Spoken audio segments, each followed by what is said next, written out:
Ooh, I haven't been live in a minute. It's been quite a while. I don't think anybody's there. Well, it's Sunday, so that's how it goes. Everybody's watching football. Even I've got football going on right here. But you guys can multitask like me. So I'm doing this live because I'm nervous. Doing it live sort of holds me accountable. But I was hoping to pair my blacktail Cribos again. So, just a little nervous about actually doing it again just because of what happened last time. Obviously, if any of you follow my stuff, you know that I paired them about a month ago, and male must have still been looking for food or something, but he ended up grabbing that female by the head and nearly consuming and killing her. She's since healed up entirely. Like, there's no scabs or anything. It's all gone. You just see some irregularities in the scalation. But I'm going to get the male out and put him in, and I figured today's my day off, so I'd just kind of keep an eye on him and just watch. And, you know, if y'all are here, you can fill the airspace with some questions or anything like that, and just make this, you know, maybe an informational sort of live. We can talk about Cribos or whatever you guys want. So I'm going to grab the male, so I'm going to dip out of frame real quick, so hang tight.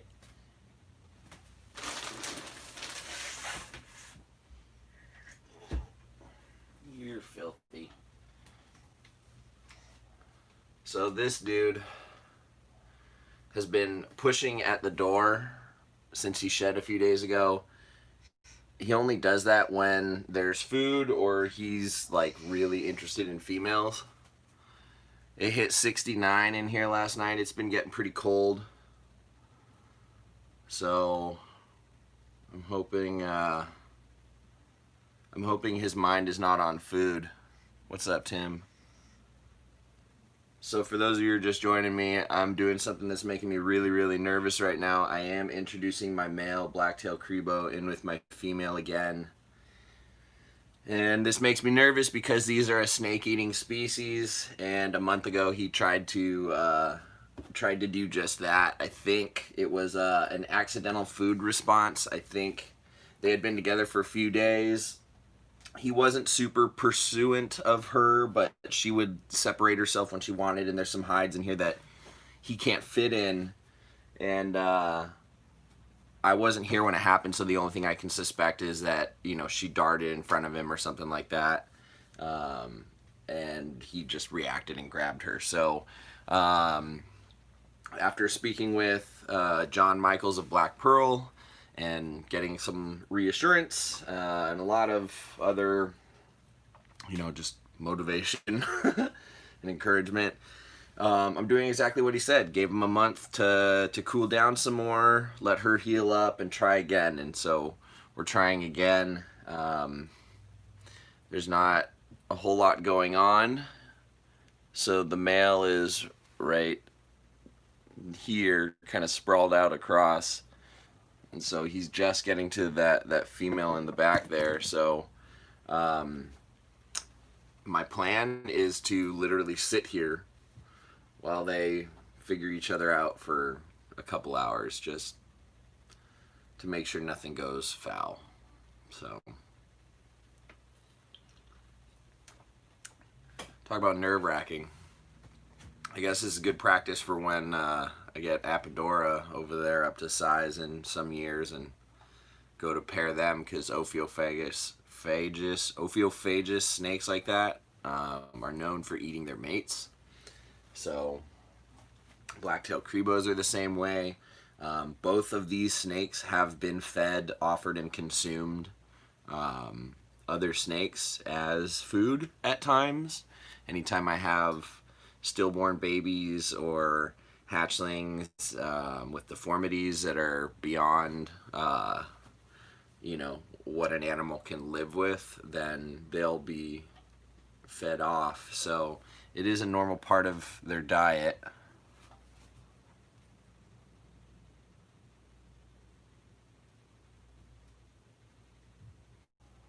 Sorry, he's just getting to where she's at there. I might actually just take these doors off right now. Let's do that. That way I can see better. If something interesting happens, I can show you guys. And intervene if something happens as well, I suppose. So she's in the back. She's just hanging out. So she's basically right there, and he's just kind of weaving around in there. I hear some tail rattling.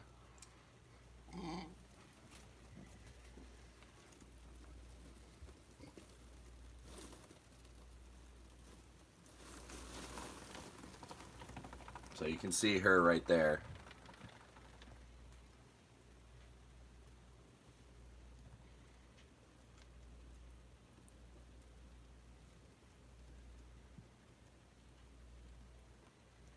There's big guy over there. So they're both in here. They're both so far playing nice. And she's actually, it seems like she's a little more focused on me right now. The male's going around scenting. He's going to pop up over here in just a sec. He's just cruising around kind of assessing things, and I think she's a little nervous because I'm right here. So, do I think offering other snake foods or other snakes as food encourages that behavior? It's hard to say, man. I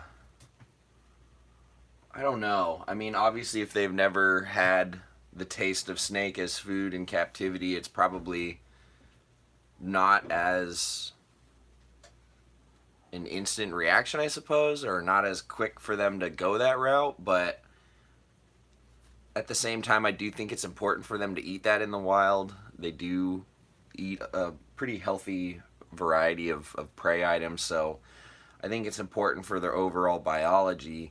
And I think these types of tensions and challenges are kind of comes with the territory, so to speak. So no more biting our girlfriends, huh, buddy? He is a lot bigger than her, but that's normal. They are dimorphic in size, where the males are supposed to be big, so that also makes things challenging. They're both well into maturity. The female's a little bit younger. She's about 5, and my male is about 7.5. So they definitely are physically mature and capable of doing the job. So let's see, what have I missed? What's up, Caleb? Jay, how's it going? Xavier, yeah, I'm nervous about it. What's up, Ed? Yeah, I'm definitely super nervous about all of this. So this is how it went last time, though. I put the male in, and he kind of just gently and politely cruised around and sniffed around, and she kind of just hung out and watched to see what was going on. And I like I said, I wasn't here when everything got crazy last time, so I really don't know. But that's why I'm here hanging out and watching them. Cheers.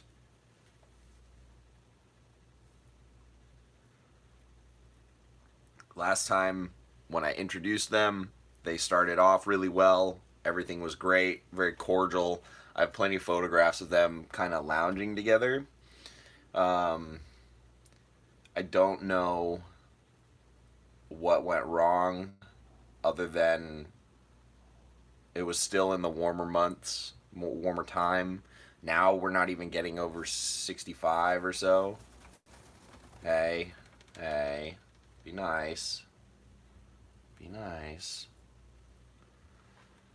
So he's making some advances on her. She's not too thrilled. Let's see if I can get this in camera frame.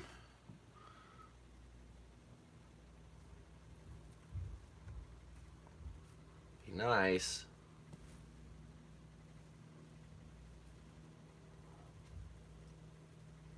Everybody be nice. Bandit.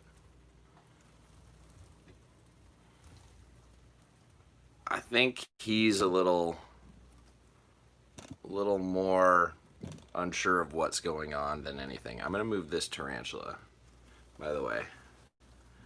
Beautiful tarantula. I'm gonna move this just for filming. All right, all right. Hey now.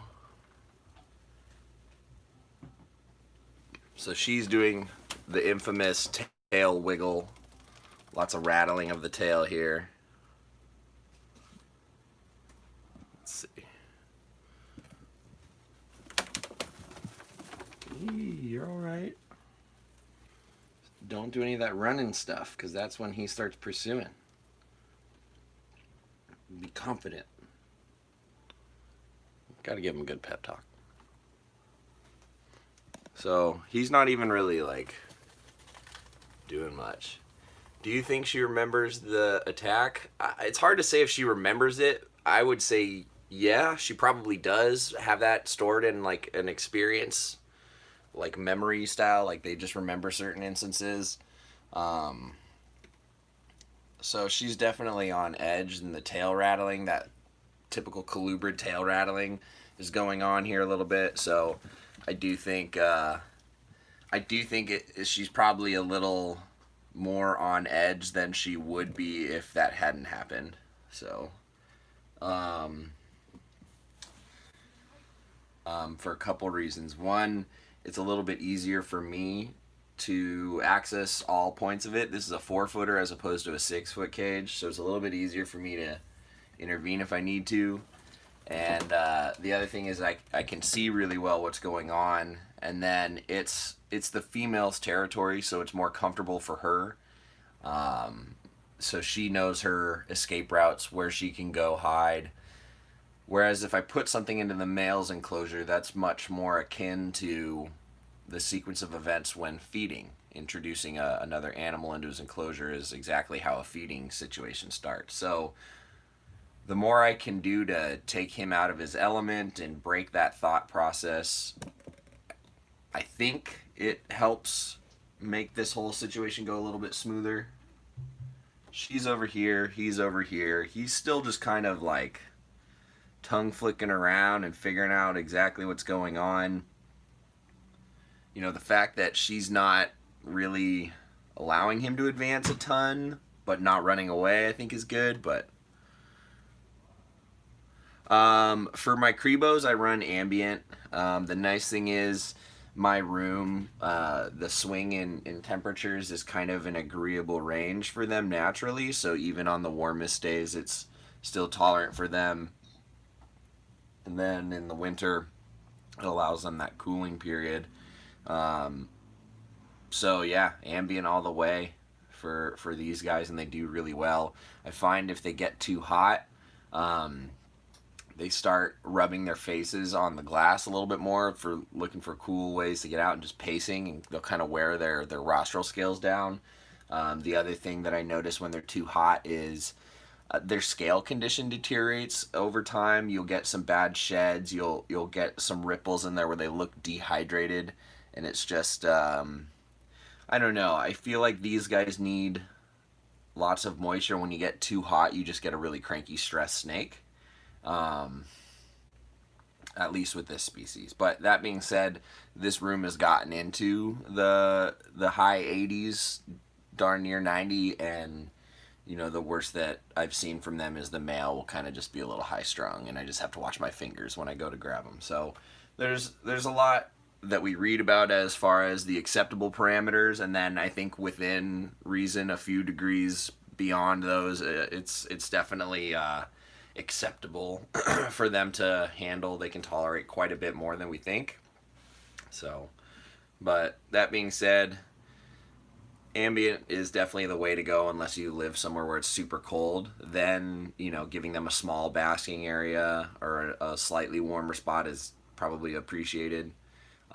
They're a Central American colubrid, so you know, I've been to Costa Rica, I've been to Mexico plenty of times, and it's warm there. And even in the winter, it still warms up during the day, but they do get some cool evenings in places. So I think these guys really do well with that, don't you? No eating our girlfriends. Girlfriends are friends, not food. Got it? Dude's always hungry. That's the problem. They'll eat all year round, even when it's cool. They don't mind. I don't ever give them big meals that take large basking spots for them to properly digest. Mostly because they don't have that same ability to open their jaws really far. They don't have that elastic range that a lot of pythons do, so they don't do well with large meals. So lots of frequent smaller meals tends to work well for them. You just got to know how messy these things are going to be before you even get into them. But yeah. So if anybody is raising up black-tailed Cribos or any of the dry Marcon for any intents and purposes of breeding,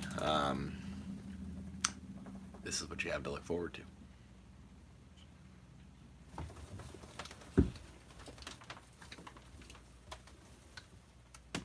Whoa, what's going on?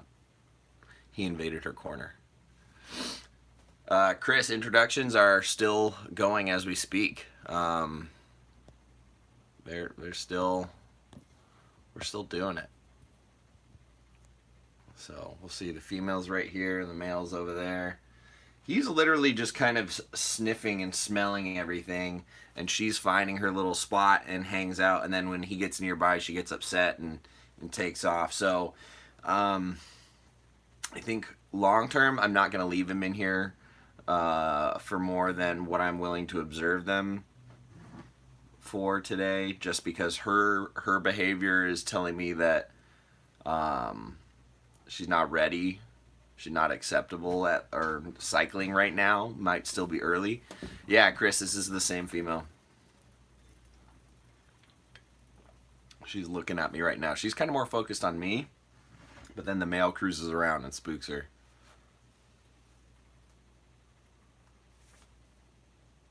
So that's big guy right there. That's Bandit. Smokey and the band. Wish I could know exactly what's going on in their head.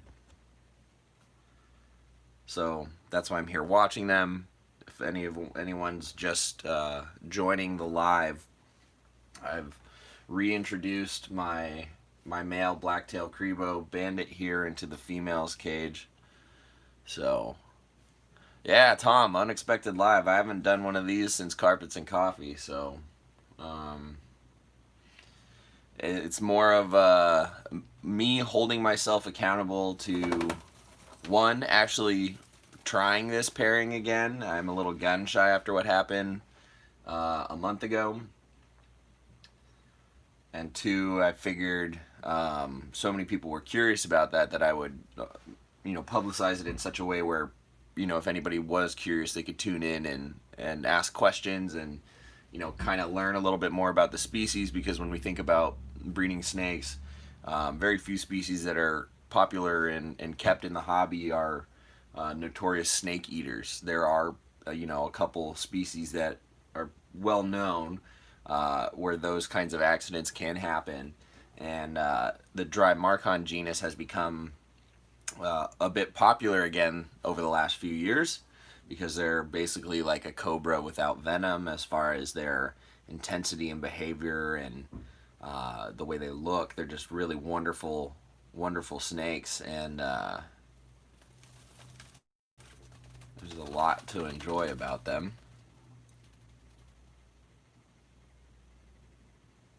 Sorry, we're having a moment. He's come up over the log and has found her. He's checking her out. And now he's kind of casually exploring further around the enclosure. She didn't take off, so that's good. But I can't gauge him well enough right now to tell what he's looking for. Is he looking for food? Is he looking for the female? I don't know.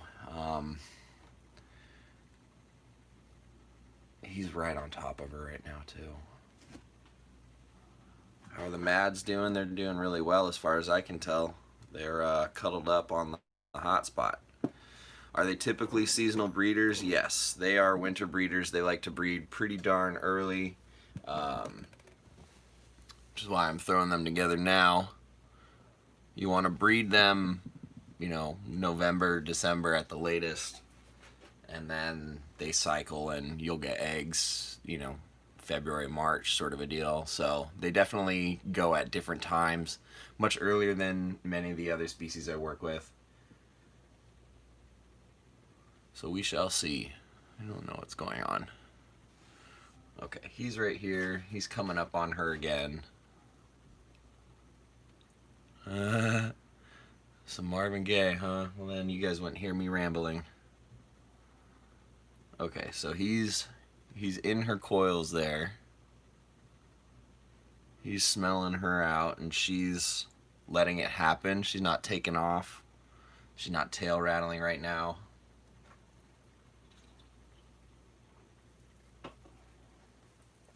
And he's just kind of going about his business again. This entire enclosure smells like her, so he's probably pretty stimulated as far as his olfactory system goes, so he's got a lot to explore. And as much as they are a very visually cued in snake, he's aware of her, but he's also got a lot to process. So I think she might not quite be cycling just yet, if she's going to, and that would explain why he's not instantly drawn to her, or she's not behaving quite as receptive as I would like. That being said, sometimes you gotta kind of introduce them to one another to get those hormones going. So today will likely be the first of many introductions until I see what I would consider more receptive behavior.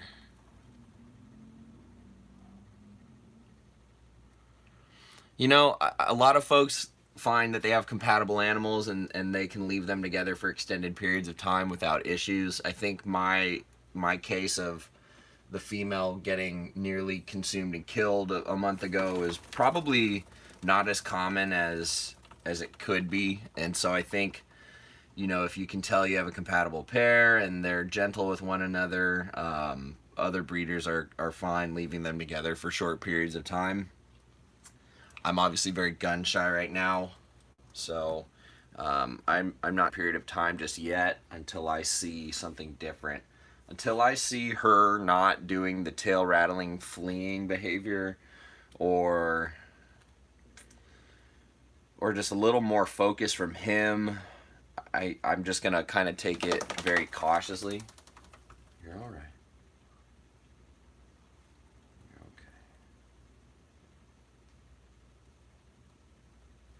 Yeah, she might be a little gun shy too, so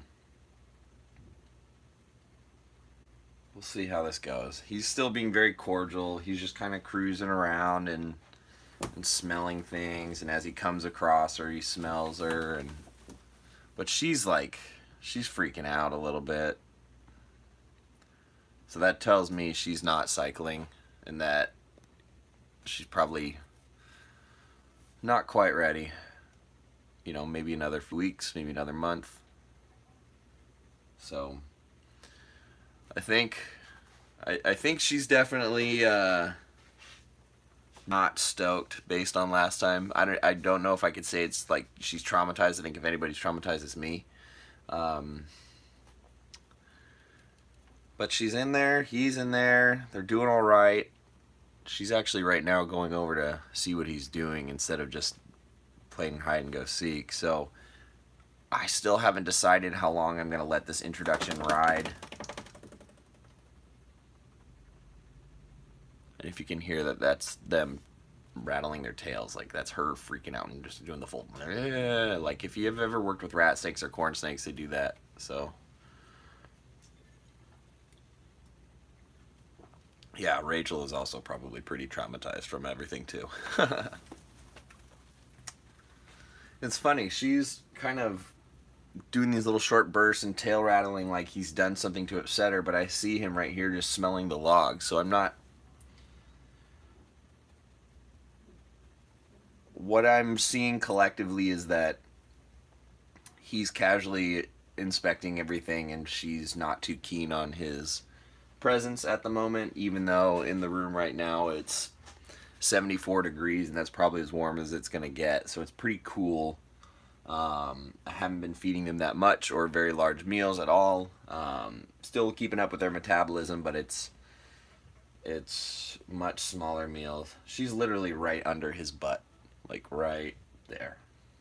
It's really weird. So, she's fleeing. She's hiding. He's staring at me through a bush.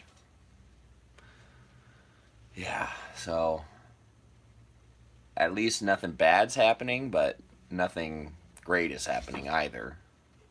So, I think I'll probably call this and see if I can't figure out why the Niners game isn't working over here. And give you one last look at this stud. Come here, big guy. Because we're going to do this slow and steady at the female's pace. Because if she's not ready, then nothing happens. So, but everybody say hello and goodbye to Bandit. Oh, buddy. He's amazingly cold to the touch right now, which is just nuts. I think I would freak out if I felt any of my carpets like this. But he's like really cold. And as soon as I pull him out, the female goes and hides. So I think that just about covers everything. I think it's probably a safe decision not to leave him in there for a long term, and probably just keep trying this every week and see if I notice anything different. So, all right, y'all. Well, I'm gonna get on out of here. Thanks for popping in for the first live stream I've done in probably a year. And maybe next week on my weekend days off, we'll do another one and have another intro round and see what happens. Maybe y'all can just keep coming and joining me while we do this. So, love, peace, and chicken grease, y'all. Go Niners.